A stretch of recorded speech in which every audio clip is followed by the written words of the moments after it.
Luar biasa ini pembelajaran. Karangannya ini milik desa, Pak. Karangan milik desa Iya. ya. Ini hanya membangun Ini orang-orang beradab, berperadaban. Jadi saya kalau ngomong orang Nusantara ini jauh lebih beradab leluhurnya. Buktinya ini di sini, di Sunda juga sama.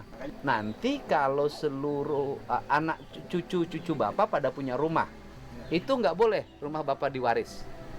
Harus memilih.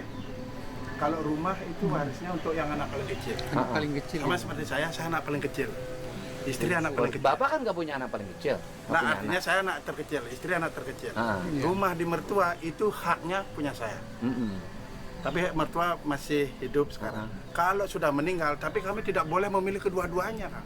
Oh, harus satu. Iya. Oh, Bapak misalnya saat Bapak punya istri bungsu, Ya. kalau orang Sunda Bapak bungsu, harusnya kan dapat rumah dua. Dari mertua laki-laki, mertua perempuan dapat satu-satu. Ya. Jadi tidak boleh. Tidak boleh. Tempat yang Bapak ngajarin ketidakserakahan malah. itu tidak boleh. Ngajarin kesalehan sosial. Jadi di sini nggak ada orang berkelahir bukan warisan. Nah, Wah, di kita bisa bunuh-bunuhan. kadang-kadang kalau Gugat-gugatan ke pengadilan. kalau kebunnya mereka jarang yang dibagi. Karena orientasi kita hasilnya yang dibagi bukan tanahnya.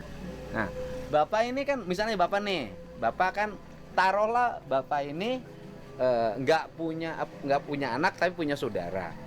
Jadi harus di antara saudaranya yang tidak punya rumah baru boleh ngambil Ya, rumah Bapak. kalau semua sudah punya rumah, Kalau semua punya rumah, ini direlakan dibongkar kembali jadi hak adat lagi, siapapun boleh menempati. yang dibongkar rumahnya. Iya, Rumahnya dibongkar. Dibongkar. Rumah sebagus ini harus dibongkar. dibongkar kalau tidak ada yang menempati. Nanti tanahnya tetap ada. Kembali ke adat. Tanahnya Kalau kembali ada ke keluarga desa. yang masih sudah berkeluarga, karena sebelum berkeluarga tidak boleh menghakimi. Tanahnya dibongkar, nanti air jatuh, nyerap lagi airnya. Wah, luar biasa ini pembelajaran. Karangannya ini milik desa, Pak. Karangan milik Iya. desa ya.